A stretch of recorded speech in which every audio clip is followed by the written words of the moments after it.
विद्यार्थी मित्रांनो, नमस्कार. आजच्या तासिकेत आपण आणखी एका ग्रामीण कथेचा अभ्यास करणार आहोत. कथेचं शीर्षक आहे वाळवण. लेखक आहेत रा.र. बोराडे. प्रत्यक्ष लेखकाचा परिचय आणि कथेचे वाचन करण्यापूर्वी आपल्या अभ्यासाचं स्वरूप मी तुम्हाला पुन्हा एकदा लक्षात आणून देतो. आजच्या तासिकेत आपण कथेचे वाचन करणार आहोत, तर पुढच्या तासिकेमध्ये आपण कथेचे विवेचन, विश्लेषण करणार आहोत. सर्वप्रथम आपण कथेच्या लेखकाचा परिचय करून घेऊ. पूर्ण नाव रावसाहेब रंगराव बोराडे. जन्म 1940. ग्रामीण साहित्य चळवळीचे प्रवर्तक, ग्रामीण कथा कादंबरीकार म्हणून सर्वपरिचित. कथा, कादंबरी, नाटक, वगनाट्य इत्यादी साहित्य प्रकारात विपुल लेखन. समाज, रीतिरिवाज, प्रथा परंपरांच्या अनुषंगाने ग्रामीण जीवनाचे सखोल भान. 1957 पासून त्यांनी कथा लेखनाला प्रारंभ केला. म्हणजे मागील 6 दशकांपासून ते सातत्यानं लेखन करत आहेत. 1962 साली त्यांचा पेरणी हा पहिला कथासंग्रह प्रकाशित झाला. यानंतर ताळमेळ, मळणी, वरात, नातीगोती, बोळवण, फजितवाडा, माळरान, वानवळा असे महत्वाचे कथासंग्रह प्रकाशित झाले. पाचोळा, सावट, आमदार सौभाग्यवती, चारा पाणी, इथं होती एक गाव या त्यांच्या कादंबऱ्या. याशिवाय नाटक, वगनाट्यातून विनोदी लेखन प्रसिद्ध झालेलं आहे. 1989 मध्ये हिंगोली येथे झालेल्या मराठवाडा साहित्य संमेलनाचे ते अध्यक्ष होते. महाराष्ट्र राज्य साहित्य आणि संस्कृती मंडळाचे ते अध्यक्षही होते. आपणाला त्यांची वाळवण ही कथा समजून घ्यायची आहे. आता आपण कथेच्या वाचनाकडे वळूया. मी वाळवण ही कथा वाचनाच्या माध्यमातून तुमच्या समोर प्रस्तुत करत आहे. उन्हातली रखरख अधिकच वाढली. डोळ्यातल्या बोबळांवर ज्वाळाचे झपकारे बसल्यावानी वाटू लागलं. डोळ्यांवर आडवा हात घेतल्याशिवाय उन्हाकडे पाहणं अशक्य झालं. खोपीत बसल्या बसल्या जयवंतरावांनी डोळ्यांवर आडवा हात घेतला. अधू झालेल्या नजरेनं पांदीकडे पाहिलं. अपेक्षित व्यक्ती दिसली नाही तेव्हा ते अस्वस्थ झाले. हातालगत पडलेली काठी त्यांनी उचलून घेतली. शरीराचा भार तिच्यावर टाकीत ते उभे राहिले. काठीच्या आधारानं चालत ते बाहेर आले. पलानीवर चढून त्यांनी गावाकडच्या वाटेनं पाहिलं. जितकं दूरवर पाहता येईल तितकं दूरवर पाहिलं. माणसाचा मागमूसही लागेना तेव्हा ते कमालीची अस्वस्थ झाले. गावाकडच्या वाटेकडं लागलेली नजर त्यांनी काढली. पायाखालच्या दंडाकडे पाहिलं. दंड कोरडा भगभगीत दिसत होता. चिरांचं वाकडं तिकडं जाळं त्याच्यावर अंथरलं गेलं होतं. दंडाची अशी अवस्था व्हावी हे साहजिक होतं. गेल्या 15 दिवसात त्याला पाण्याचा स्पर्श नव्हता. अर्थात त्या अगोदर दंडातून पाणी फार खळाळत होतं असंही नाही, पण दिवसातून एकदा दंड निश्चितच ओला होत होता. या 15 दिवसात तर तेही शक्य झालं नव्हतं. दंडाची तहान भागवण्यापुरतंही पाणी विहिरीतून वर आलं नव्हतं आणि त्यामुळेच दंड कोरडा भगभगीत दिसत होता. दंडाच्या बाजूला वाढलेलं गवत गोचडल्यावानी दिसत होतं. जयवंतरावांनी एक खोल उसासा सोडला. पलानीवरून चालत ते विहिरीकडे निघाले. चालता चालताच त्यांनी ऊसाकडे पाहिलं. कमरेला भिडलेला ऊस वाळून कोळ झाला होता. आगीची आग लागल्यानंतर उभं पीक होरपळून निघावं तसा दिसत होता. थोडस जरी वारं सुटलं तरी खळखळ असा आवाज येत होता. ऊसाचं वाळले पण अधिकच जाणवत होतं. जयवंतरावांना त्या ऊसाकडे पाहवणा काळजात चरे पडल्यावानी वाटू लागलं. वेदनेनं त्यांचा चेहरा झाकोळून आला. मोगड्याच्या तोंडाला चिखलाचा ढेपसा बसावा तसं आपल्या नरड्यात झालं आहे असं त्यांना वाटू लागलं. मोठ्या मुश्किलीनं त्यांनी पाऊल उचललं. काठीचा अधिकचा आधार घेत त्या विहिरीच्या काठावर आले.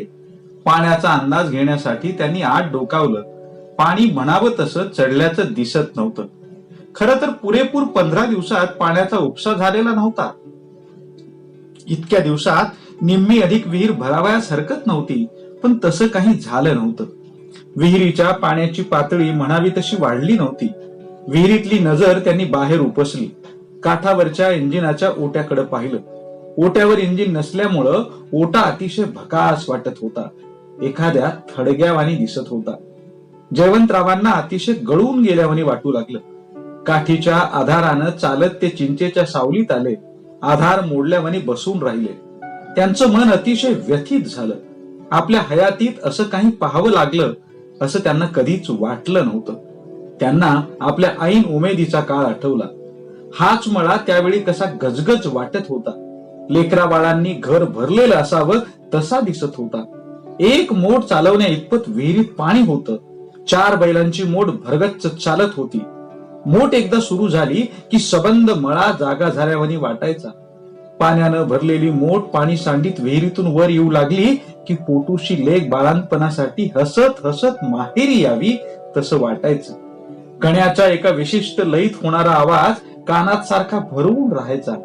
मोटकऱ्याच्या ललकारीमुळं आणि त्याच्या मोटेवरच्या गाण्यामुळं सबंध मळा जिवंत झाल्यावानी वाटायचा. दंडातून खळखळत जाणाऱ्या पाण्याकडे पाहिलं की हसणाऱ्या नातवाची आठवण यायची. दंडच्या कडनं हिरव्यागार हरळीची थप्पी लागलेली असायची. केवळ हरळीच हिरवीगार दिसायची असं नव्हे, तर सबंध मळा हिरव्यागार साजानं खुललेला असायचा. तो साज किती पाहू आणि किती नको असं सारखं वाटत राहायचं. पण आता त्यापैकी काहीच उरलं नव्हतं. काळ बदलत गेला होता.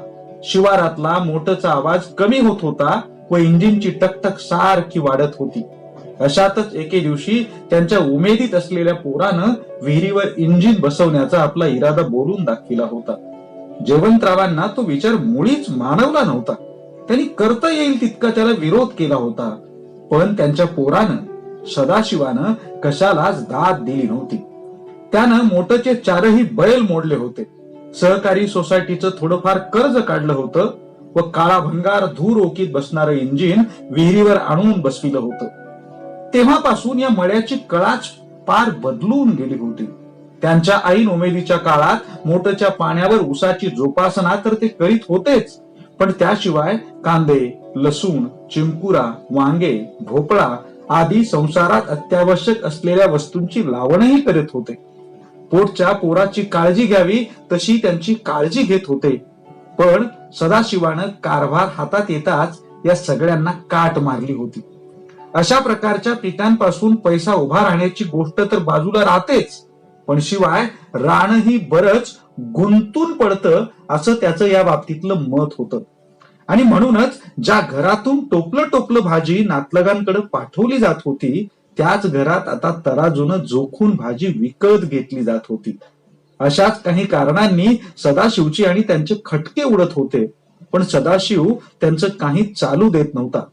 या मळ्यातून आपलं सारं लक्ष काढावं व खुशाल हरिहरी करत घरी बसावं असं त्यांना सारखं वाटत होतं. पण त्यांना ते शक्य होत नव्हतं. या मळ्यावरून कायमची नजर काढावयाची असं ते प्रत्येक वेळी ठरवत होते. तेवढ्यापुरती नजर काढीतही होते, पण दुसऱ्या क्षणी परत नजरेनच पांघरून मळ्यावर घालत होते. सदाशिवच्या फारसं विरोधात न जाता मळ्याची देखभाल करीत होते. गेल्या 15 दिवसात तर मळ्याची स्थिती फारच बिघडली होती. इंजिनात काहीतरी बिघाड झाल्यामुळं ते दुरुस्तीसाठी तालुक्याच्या गावी जाऊन पडलं होतं आणि तेव्हापासून सतत 15 दिवसात ऊसाचं पाणी तुटलं होतं. पाण्याअभावी ऊस सारखा वाळत चालला होता. ते दररोज इंजिनाची वाट पाहत होते. आज सदाशिव इंजिन घेऊन येईल असं त्यांना सारखं वाटत होतं, पण इंजिनही येत नव्हतं आणि सदाशिवही येत नव्हता. 15 दिवसात एकाच गोष्टीची पुन्हा पुन्हा त्यांना जाणीव होत होती. सदाशिवानं भरा उकलण्याचं मनात आणलं तेव्हा त्याला आपण प्रखर स्वरूपाचा विरोध करावयास हवा होता असं त्यांना वाटू लागलं. आज तोच भरा असता तर उसनं पासनं करून का होईना तेवढ्यापुरती मोड जुंपता आली असती व ऊसाचीही वाळवण रोखता आली असती. अर्थात व्हायचं ते होऊन गेलं होतं. आता त्याबद्दल विचार करण्यात फारसा फायदा दिसत नव्हता. इंजिनची वाट पाहण्यापलीकडे दुसरं काहीच करता येण्यासारखं नव्हतं. बसल्या बसल्या त्यांनी परत पांदीकडे पाहिलं. त्यांचा गडी गोपाळा त्यांची दुपारची भाकर घेऊन येत होता. जयवंतरावांच्या मनात अंधुकशी आशा पालवली. गोपाळा जवळ येईपर्यंत ते टकाटका त्याच्याकडे पाहत राहिले व तो जवळ आल्यानंतर त्यांनी विचारलं, सदाशिव आला बाहेर? गोपाळनं हातातलं कोरडेशाचं लोटकं भुईवर ठेवलं. हातातल्या भाकरी त्याच्यावर झाकल्या व खाली बसत तो म्हणाला, अजून तर काही पत्त्या नाही. काही सांगावं तरी आला का? छा, येताना म्या पुसलं घरात, पण आलं नाही म्हणले. जयवंतरावांनी गुडघ्याभोवती हात बांधले व तोंडाला मिट्टी मारल्यावानी ते बसून राहिले. गोपाळा थोडा वेळ थांबला. त्यानं एक वार वाळत चाललेल्या ऊसाकडे पाहिलं, एक वाळ जयवंतरावांकडे पाहिलं व दबकत बोलल्यावानी तो बोलला, नाना, जीवन घ्यायचं करा की, दिवस पार लांब गेला या. कसं जीव म्हणतोस र? ऊसाची हालत कशी झाली या ते बघतोयस ना. तुम्ही जेवला नाही म्हणून काय हालत सुधारणार आहे काय? भगवना झालंय र मला. तटतटा काळीच तुटाया लागलया. काय हालतीत मळा होता आणि काय हालतीत बघायचा आला. तुम्ही तरी काय करणार त्याला? तुमच्या हातात होता तर वर तुम्ही मस्त निगा ठेवली की मळ्याची. आता तुमच्या हातातच काय नाही तर तुम्ही तरी काय करणार? ते झालं र, पर सदाने तरी असं कसं वागावं? हातात कारभार घ्यायचा म्हणल्यावर ध्यान देऊ नये का असल्या गोष्टीकडं? त्यांचं बी ध्यान असेलच की. आता काय लहान आहेत का ते? ध्यान असतं तर असं कशाला झालं असतं? 15 दिवस ऊस बिना पाण्यानं कशाला ठेवला असता? दुसरा एखादा असता तर काहीतरी जाडजोड केली नसती का? 4 दिवसामाग आले तेव्हा कवा येईल इंजिन म्हणले नीट होऊन.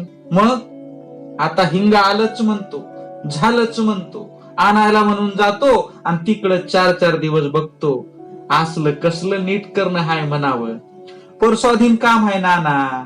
इथली गावातली गोष्ट न्यारी हाय. मोडतोड झाली तर दट्ट्या लावून काम करून घ्यायला येतं. तिथं शहरात कोण कुणाला मापायले? हिंग देतो म्हणते आणि 4-4 दिवस लावतेत. मालकानी तरी काय करावं? करायला बसल्यावर समज होतं, पण करायचं मनात पाहिजे की. मिट्टी लावून बसलं तर बाबा जवळ तर काय करून देत नाही त्यो. पर 12 घरचं काम ह्यांच्या माग त्या बाबाजवळ बसायला फुरसत पाहिजे की ह्यायला. बरं, तो बाबा करून देत नाही म्हणला येळवर तर लगेच त्याचा बाप दुसरा उचलायचं इंजिन आणि न्यायचं दुसऱ्या बाबाकडं. काय बोलावं ते गोपाळाला समजना. आता हा विषय इथंच थांबवलेला बरा हे लक्षात घेऊन तो म्हणाला, नाना, उग घोर लावून घ्यायला होतं मी जीवाला. त्यांचा संसार त्यांच्या माग हाय. उठा आता, बसा जेवायला. इतकं बोलून तो खोपीकडे गेला. जयवंतरावांनी कसलीच हालचाल केली नाही. सुतक पडल्यावर ते बसून राहिले. खोपीत शिरलेला गोपाळा घाईनं बाहेर आला. हातातलं भाकरीचं गाठोडं जयवंतरावांना दाखवीत म्हणाला, नाना, सकाळी न्याहारी केलं ना होय? जयवंतरावांनी त्याच्या हातातल्या भाकरीच्या गाठोड्याकडे पाहून न पाहिल्यासारखं केलं. कसलाही भाव चेहऱ्यावर न दाखवता ते म्हणाले, नाही. का? खावीच वाटली नाही. असं केल्यानं कसं व्हायचं? पोटाला पोटभर खाल्लं तर पाहिजे की. जयवंतराव स्तब्ध राहिले. गोपाळा बसल्या बसल्याच पुढे सरकला. बिंदगीतलं पाणी त्यानं तांब्यात ओतलं आणि तो तांब्या त्यांच्या समोर धरीत म्हणला, घ्या नाना, धुवा हात. जयवंतरावांनी त्याच्या हातातला तांब्या घेतला, हातावर पाणी सोडलं आणि मग त्यांनी हात धुतले. चूळ भरली व एक मांडी खाली टाकून ते जेवायला बसले. गोपाळनं भाकरीचं गाठोडं सोडलं, लोटक्यातलं कोरड्यास ताटलीत ओतलं व ती ताटली त्यांच्या समोर सारली. ताटलीत त्या कोरडेशाकडे पाहत जयवंतरावांनी विचारलं, कशाचं कोरड्यास हाय र? गोपाळाला निश्चित अंदाज करता येईना. त्यानं ताटलीची एक बाजू उचलून धरली व कोरडेशातली वांग्याची फोड लक्षात घेत तो म्हणाला, वांग्याचं हाय काय की? जयवंतरावांच्या मनात काहीतरी उमटलं, पण ते त्यांनी मुकाट्यानं गिळलं. जणू काही झालंच नाही असं दाखवत ते म्हणले, न्याहारीच्या रोटीवर काही कोरड्याच आहे बघ र. का? वांग खात नाव का? वांग वाताळ असतं नव का? कुत्र चावल्यापासून वांग सोडलंय खायचं. मग दिलं कसं मालकीन बाईनी? तुम्ही वांग खात नाव हे काय ठाव आहे काय त्यांना? सारं काही गड्याजवळ ओकून टाकावं. कारभारीन खर्चल्यापासून आपल्याला आवडत नसलेल्या अनेक गोष्टी आता आपल्या समोर येत असतात हे त्याला सांगावं असं त्यांना प्रथम वाटलं. पण दुसऱ्याच क्षणी त्यांनी आपल्या मनाला आवर घातला. घरातल्या गोष्टी काढून असं चव्हाट्यावर मांडणं त्यांना योग्य वाटेना. ते इतकंच म्हणाले, असायला समद ठाव आहे तिला, पण वांग्याच्या रस्स्याला काही होत नसतं म्हण. वांग वातळ असतं पण रस्सा वातळ नसतो म्हण. मग रस्सा न खायला काय झालं? भावतच नाही म्हणाला. एकदा ध्यान उडालं ते उडालच. गोपाळा सारं काही समजून चुकला. त्यानं न्याहारीची भाकर सोडली. त्यातल्या दुमत्या केलेल्या भाकरीत डोकावत तो म्हणाला, ठेस आहे मिरच्याचा. चेहऱ्यावर कसलाही फरक न पडू देण्याचा प्रयत्न करीत जयवंतराव म्हणाले, वाढ उलसा, लागला तर पुन्हा घेईन. गोपाळनं त्यांच्या समोरच्या भाकरीवर ठेचा वाढला. ठेच्याला भाकर लावीत जयवंतराव जेवू लागले. गोपाळनं त्यांच्याकडे पाहिलं आणि त्याच्या काळजात गलबलून आलं. त्याला जयवंतरावांकडे पाहावेच ना. तेव्हा उगीच कुठंतरी तो पाहत राहिला. जेवता जेवता मध्येच जयवंतरावाने विचारलं, गोपाळा, मळ्यात मोठ होती तेव्हा आलतास का कधी मळ्यात? हे काय पुष्ण झालं होई ना? मोबदा आलतो की म्या मळ्यात. काय रंग होता तवा मळ्याला. गावातल्या समद्या मळ्यात उजवा होता की तुमचा मळा? होता ना व. मग आता बघ बरं मळ्याकडं, कसा उन्हाळा झालाय मळ्याचा. मोठ मोडून इंजिन बसवायला काय अडलं होतं वैर? टुकू टुकू मामला चालला होता तोच बरा नव्हता का? त्याच कसं आहे ना, मोठचा मामला जरा खर्चाचा हाय. निस्त्या मोठं पै 4 बैल पोसायचे म्हणजे जरा जडच आहे की. आतापासून पोसीत नव्हतं काय कोणी, का आताच तेवढा पोसायचा सवार आला? तवाची बात वेगळी होती नाना. तवा असलं इंजिन नव्हतेच नव का? आता शिवारात समद्याकडे इंजिन झालेत. मग मालकांना बी वाटलं लावावं तर काय बिघडलं? इंजिन म्हणलं की कामाचा उरग बी दांडगा असतो. दरम्यानच्या काळात 3-4 कावळे जमा झाले. जयवंतरावांकडे टकाटका पहा तिकडून तिकडे उड्या मारू लागले. जयवंतरावांचं ध्यान कावळ्याकडे गेलं. त्यांनी भराभरा भाकरीचे तुकडे केले. हात उंचावीत कावळ्याच्या दिशेनं फेकले. भाकरीच्या तुकड्यांवर कावळे तुटून पडले. पंखाचा आवाज काढीत ते तुकडे उचलू लागले. त्यांच्याकडे पाहून घास मोडीत जयवंतराव म्हणाले, बरं ते जाऊ दे, लावलंच तर लाव इंजिन. पर भरा उकलायची काही जरुरी होती का बरं आज? आज तोच भरा असता तर अशाला असं झालं असतं का? कशी बी मोटरची जाडाजोड करून पाणी काढायला आलं नसतं का? हे मात्र चुकलं बरं त्यांचं. भरा उकलायला नाही पाहिजे होता मालकानी. त्याच्या अशा बोलण्यानं जयवंतरावांना बरं वाटलं. त्यांनी आणखी 4-2 खास मोडले आणि समोरची भाकरी बाजूला सारली. गोपाळ चकित झाल्यावनी करीत म्हणाला, झालं वय नाना? तांब्यातलं पाणी हातावर ओतीत जयवंतराव म्हणाले, झालं. 3 कोरबी भाकर खाल्ली नाही तुम्ही? मोप खाईन म्हणतो, पण म्हातारपणात गेली पाहिजे की. गोपाळला काहीतरी बोलावं वाटलं, पण त्याने ते मुकाट्या गिळून टाकलं. गोपाळनं सारं काही जिथल्या तिथं ठेवलं व पायात वाहना घालीत तो म्हणाला, बरं मग नाना, चल तुम्ही आता. गावात जाईस तर वर पारग्या सुटायचा वखत होतो. बरं जा. कुठं आहेत आता कुळव? इनामात आहेत. दाबून घाल जरा पाळी. बेचकाडाचं रान आहे ते. गोपाळानं होकार भरला आणि कामाच्या ओढीनं तो चालता झाला.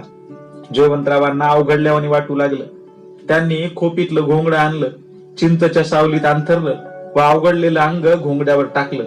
थोड्याच वेळात त्यांचा डोळा लागला आणि कसल्या तरी आवाजानं त्यांना जाग आली. पडल्या पडल्यास त्यांनी आवाजाचा कानोसा घेतला. आवाज जीपचा असावा असं वाटत होतं. जयवंतराव घोंगड्यावर उठून बसले. आवाजाच्या दिशेनं त्यांनी पाहिलं. मळ्याजवळून जाणाऱ्या वाटेनं जीप येत होती. धुरोळा उडवीत जीप आली आणि मळ्याजवळ येताच ती गचकन थांबली. जीपमध्ये खच्चून माणसं भरले होते. अलीकडच्या तोंडाला सदाशिव बसला होता. जीप थांबताच त्यानं खाली उडी घेतली. दुसऱ्या एकाला मागोमाग येण्याविषयी खुणावलं व तो तडातडा चालत मळ्याकडे आला. मळ्यात शिरताच त्यानं उसाच्या उभ्या पिकाकडे पाहिलं आणि नंतर तो खोपीकडे आला. खोपीतली पाण्याची घागर आणि तांब्या सोबतच्या माणसाच्या हवाली केला. जीपमध्ये बसलेल्या सर्वांना पाणी पाजायला सांगितलं आणि नंतर तो चिंचच्या सावलीत आला. जयवंतरावांना म्हणाला, जेवलाव का नाना? आता जेवलो. आणि दुसरं काही विचारायचा अवकाश न देताच त्यांनी विचारलं, इंजिनाचं कुठवर आलंय र? आज दुरुस्त झालं असेल काय की? त्याच्या अशा बोलण्यानं जयवंतरावांना राग आला. फटकारा मारल्यावानी ते त्याला म्हणाले, म्हणजे तुला त्याचा काय बी पत्ता नाही म्हण की?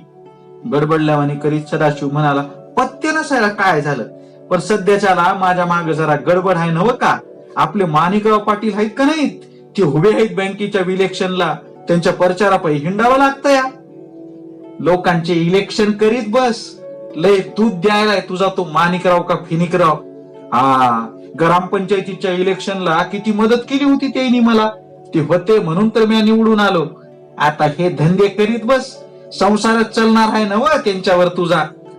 सदाशिवानं इतका वेळ मनावर संयम ठेवला होता, पण जयवंतरावाचं असं बोलू लागले तेव्हा त्याच्या मनावरचा संयम उडाला. आवाजाला धार चढवीत तो म्हणाला, असं तिड्यात बोलायला इतकं झालं तरी काय म्हणावं? काय झालं ते दिसत नाही का? ऊस कसा वाळून चाललाय तू बघितलास का? काय राहिलंय का आता त्या ऊसात? मग म्या तरी काय करू? मला त्या ऊसाची काळजी नाही असं थोडंच आहे. काळजी असती तर कशाला असं गोसावी फकीरावानी फिरत बसला असतास? तेव्हाच मिट्टी लावून इंजिन दुरुस्त केलं नसतंस का? किती मिट्टी लावायची होती? 15 दिवस झाले त्याच्या मागे हाव नव का? असं असतं तर मग मागे राहावं. आठवड्यावानी काय जनावर हाणायला येत असते वय? पाणी तरी असं कोणचं बोंबलायला गेलंय म्हणावं हिरी. सकाळा इंजिन लावलं तर सांच्या पारीस पाणी पार तकटून निघतं. समजा रान पाणी पित नाही तर कुठं कुणाला ठावं? कार्तिकातलं ऊन आहे नव्ह का? रान पार आकसून धरलेली असते. त्यानं पाऊस काळ बी कमी झालाय. मग इंजिन आलं तर काय उपयोगाचं? रोजचे 150 बी वाफे भिजतेत का नाही कुणाला ठावं? अरे तेवढं बी भिजलं तर बरंच आहे की. कायमचं पाणी तुटण्याऐवजी 8 दिवसाला येडा आला तर तेवढाच आधार असतो रे उसाला. तसल्या आधारानं काय होणार आहे दिसाला? 5-6 दिवसाला तरी येडा आला पाहिजे. मग फोडून घ्यायचं करावं. घालावा 1,500 रुपये गिरी. कटकट तरी मिटल की पाण्याची. तेवढी फुरसत पाहिजे ना माणसाला. एकल्या जीवानं कुठं कुठं बघावं तरी. हिर फोडायची म्हणजे 15 दिवस एकच डोसक्यात विचार घेऊन बसावं लागतं या. मग बिघडलं काय त्याच्यात? असले बिनभाड्याचे काम करण्यापरीस बरं नाही का ते? लोक आपल्या पायी करतेत म्हणून आपण लोकापायी करायचं. एरवी काय हाऊस आहे काय आपल्याला असल्या कामाची? सदाशिव फनकार्यात म्हणाला.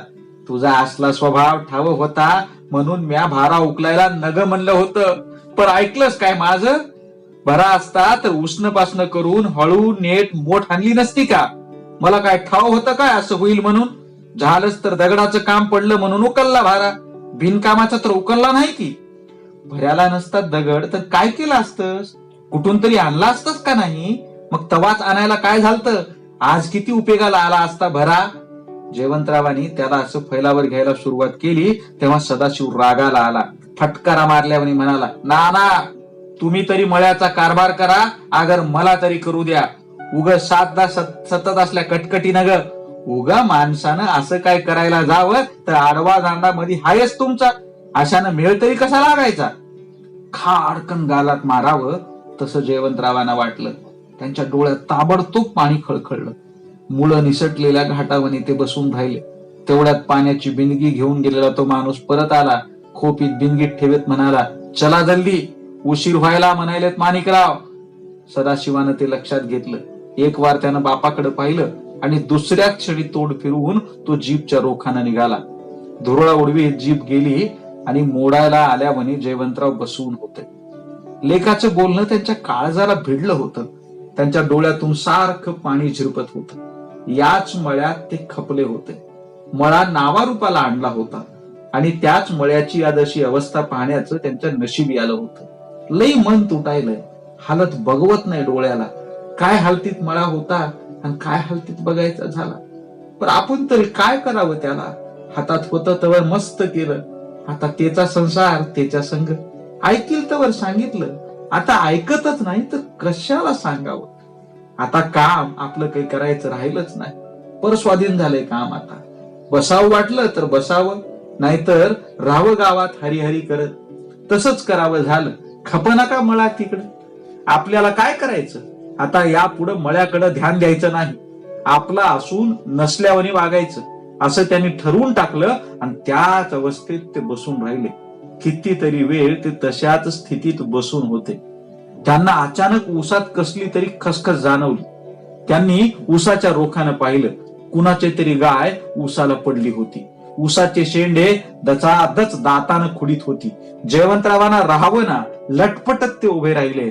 हातातली काठी सावरीत गायीला हाकलण्यासाठी धावले. विद्यार्थी मित्रांनो, वाळवण या कथा संग्रहातून ही कथा अभ्यासाला घेण्यात आलेली आहे. जयवंतराव, सदाशिव हे या कथेमधले महत्वाचे असणारे 2 पात्र. याच्याशिवाय अन्यही काही पात्र आहेत ज्याचा विचार तुम्ही केला. या कथेमधून लेखकाला नेमकं काय सांगायचं? ही कथा नेमकं कशावरती भाष्य करते? या सगळ्या गोष्टींचा विचार कथेच्या अभ्यासाच्या तासिकेत आपणाला करायचा आहे. तोपर्यंत गुगल क्लासरूमला तुमच्यासोबत ही कथा शेअर केलेली आहे.